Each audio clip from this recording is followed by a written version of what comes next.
mamasa, welcome back po sa ating YouTube channel. For today's video po ay papakita ko lang sa inyo kung paano ako magmasa ng kalahating sakong pandesal.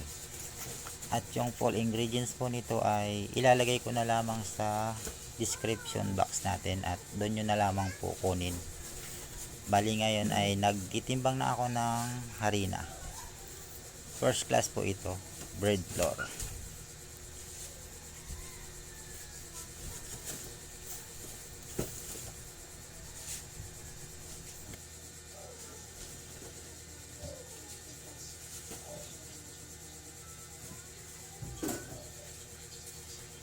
Ayan, at timbang natin ng 5 kilos at balikinat ko na lang yung pagtitimbang nito dahil para mas mapaigsi natin yung video natin. Ayan, at tapos na natin itimbangin yung kalahating sako. Bali 12 kilos and a half po yan. At nilagay natin sa tigkabilang dulo ng bangka or masahan natin. At dyan tayo maglalagay ng ingredients sa gitna. Ayan, at naglagay na tayo ng asukal, asin, at soft instant. Overnight po yan, paalsa na yan. Bali dalawang 1/2 tablespoon. Ayan, at naglagay na rin tayo dito ng lard.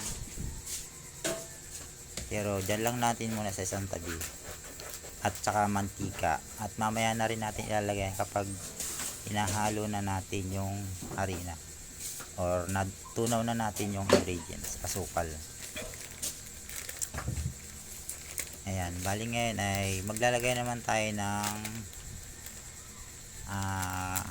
gatas. Ngayon ay maglalagay naman tayo ng 2 takip ng vanilla. At depende na rin po yan sa inyo kung gaano kabango yung gusto nyo. Ayan, at ngayon ay maglalagay tayo ng gatas. Pero yung gatas na yan ay isasama natin sa timbang ng tubig. Ayan. At sinama ko na siya sa tubig.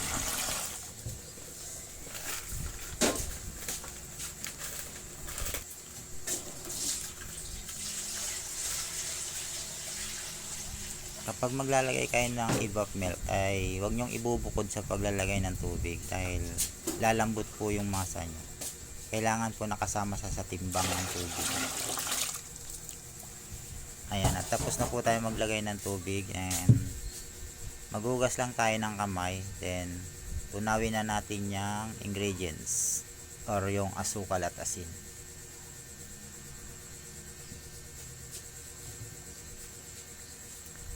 Bali, binus over ko na nga lang po wala ang video na to dahil nung binibidyo ko tong time na to ay maingay ang paligid. Maraming nasasagap na sounds. Naingay sa labas at saka dito rin sa loob ng bahay. Ayan, at nakapaghugas na tayo ng kamay. Pasensya na po kayo kung hindi talaga ako gumagamit ng gloves sa pagmamasa. At napakahirap po talaga magmasa ng naka-gloves. Bali tinutunaw ko lang po muna dito yung asukal at saka asin.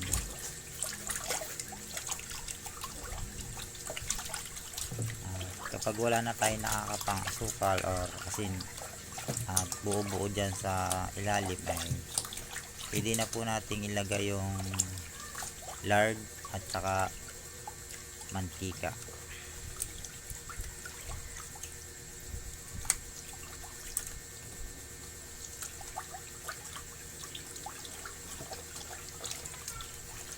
Bali hindi ko na masyadong pinakat itong video na to para makita nyo talaga yung proseso ng pagmamasa ko ng pandesal at makakuha rin kayo ng idea kahit pa paano. Kahit walang nag-request nitong kalahating sako na ito ay mas binabuti ko na rin na gawa ng video para mapag-unan nyo ng idea sa pagmamasa ng pandesal. Bali mano-mano lang din ito, hindi tayo gagamit ng dough roller or mixer.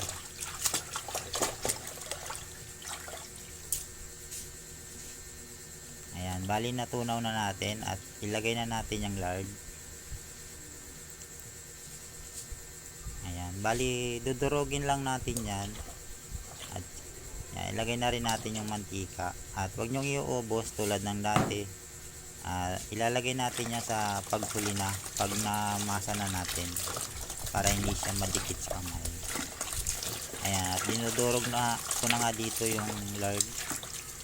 Kailangan lang natin yung durogin o hiwa-hiwalayin kasi hindi naman yan matutunaw dyan sa tubig. Bali matutunaw lang yan kapag naihalo mo na. Ayan, bali unti-unti ko na inihahalo dito yung harina sa tubig.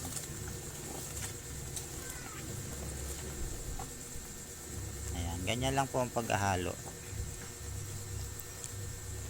Huwag nyo po munang sisiksikin habang malambot pa yung masa or marami pa kayong nakikitang harina.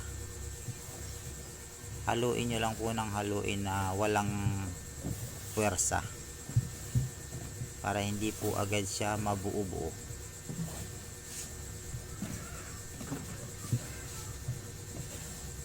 Hanggat may nakikita tayong harina dyan, wag po natin siyang sisiksikin. Hintayin po nating mawala yung harinang nakikita natin. Kapag kumapit na siyang lahat, saka natin siya sisiksikin at para kahit konti ay mapino siya. Hindi naman po talaga totally kailangan pinuhin kapag minamasang kamay ang pandesal.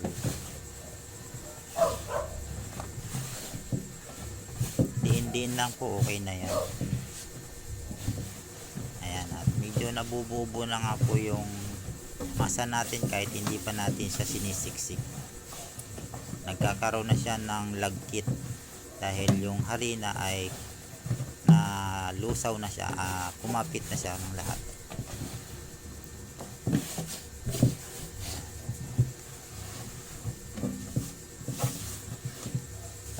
Purpose po nung paghalo ng ganun ay para hindi po tayo mahirapan mag ano ng anong tawag ba dun, kasi pag siniksik agad natin yan na marami pang harina na hindi kumakapit, napakahirap na pong palagkitin ng masa. Saka buo-buo po siya na basa siya pero para siyang buo-buo. Hindi katulad ng ganito, malagkit na po talaga siya, wala kayong makakapa na buo-buo. Ayan, ganyan lang pong pagmamasa ng pandesal. Huwag nyo pong, hindi naman po kailangan ihampas-hampas yan,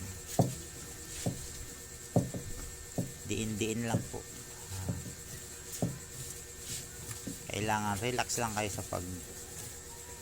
pagmamasa para hindi kayo pagod.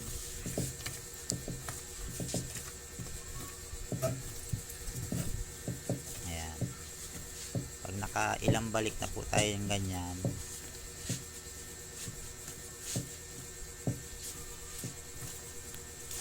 pwede na po nating lagyan ng mantika yan sa ibabaw para mawala yung lagkit niya sa kamay natin at para mabaliktad na rin natin yung masa.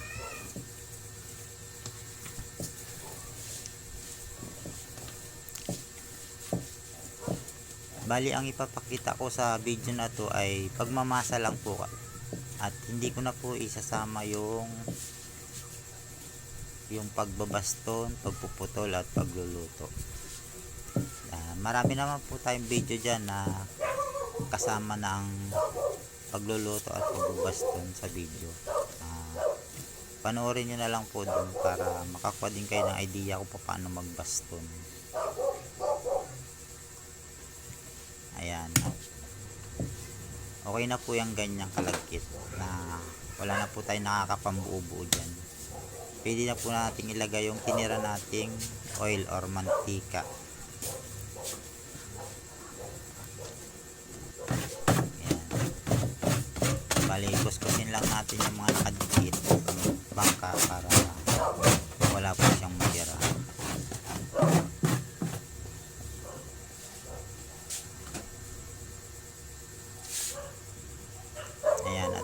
Wiwisikan na nga po natin ng mantika sa ibabaw. Ganyan lang po paglalagay sa ibabaw para hindi siya madikit. Yan. At yung itinira yung mantika po ay huwag nyo po munang iubos dyan sa unang lagay nyo. Yan. Ikalat nyo lang po yung mantikang inilagay natin para lahat po ay malagyan. At maya maya po ay babaliktarin na po natin yan para doon naman natin sa kabila lagyan ng mantika. At yun na yung huling proseso natin ng paghahalo.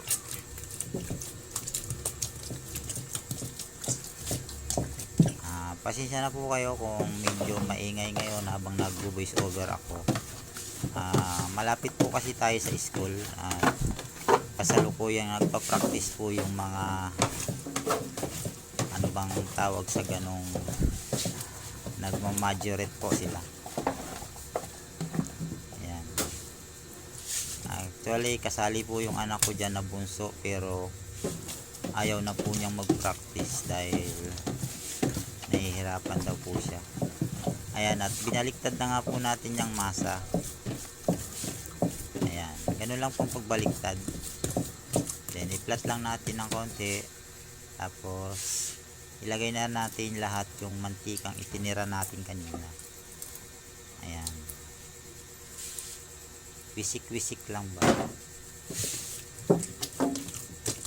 Ilagay na natin din. Ganon din ulit, i-flat-flat lang natin para kumalat yung mantika. Kung napapansin nyo, hindi na siya dumidikit sa kamay natin at dun sa pinagmamasakan. Dahil po yan sa mantika. Yun po yung purpose natin, kaya hindi natin nilalagay lahat yung mantika para mayroon tayong magamit kapag last na. Yan, at pagkatapos po niyan ay i-rest na po natin yan ng kalahating oras. Pero dyan ko na po ikakat yung video natin. Maraming salamat po sa inyong lahat at sa patuloy na pagsuporta. At kung nagustuhan nyo po ang ating video na to, bigyan nyo po ako ng isang like and mag-comment na rin po kayo kung mayroon kayong mga suggestion. Marami pong salamat hanggang sa muli po pala. Marami pong salamat hanggang sa muli. Bye bye.